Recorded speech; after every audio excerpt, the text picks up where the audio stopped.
Non, je ne regrette pas du tout d'être passé au bio.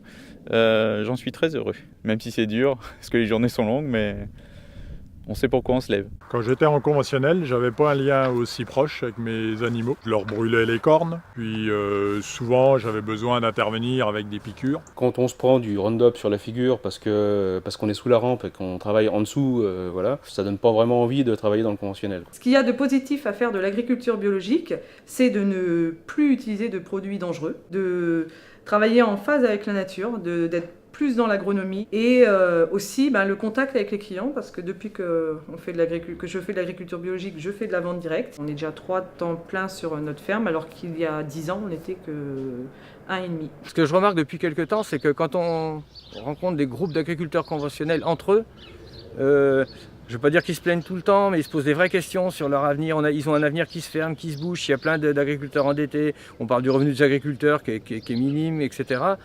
Quand on se retrouve entre agriculteurs bio, on a plutôt plein de perspectives de développement, de recherche, d'innovation. Et ça c'est vraiment dynamisant, ça fait beaucoup de bien. Messieurs, mesdames les agriculteurs conventionnels, le bio est possible. Échangez, venez visiter, discutez avec les agriculteurs bio, allez voir des modèles qui fonctionnent. Regardez ce qui se fait de bien, ce qui se fait de pas bien et essayez de trouver votre modèle. Mais aujourd'hui, c'est possible. Le chimique, ça marche, hein. C'est le problème d'ailleurs, c'est que ça fonctionne.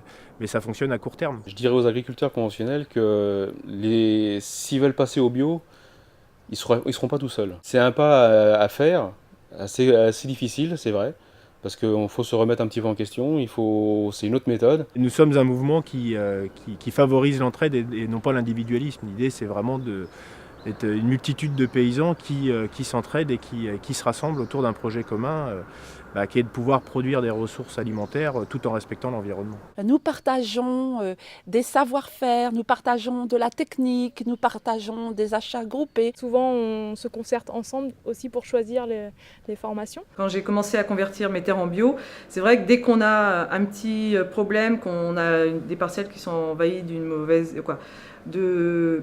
plante qu'on ne sait pas comment gérer, on appelle un autre agriculteur du Gabor et avec le plus grand des plaisirs, il nous répond, il nous aide, il nous prête du matériel si on n'a pas le matériel qui est adapté. On a moyen vraiment d'aller vers ce modèle-là de façon sereine, accompagnée, suivie et avec les résultats qu'il peut y avoir derrière.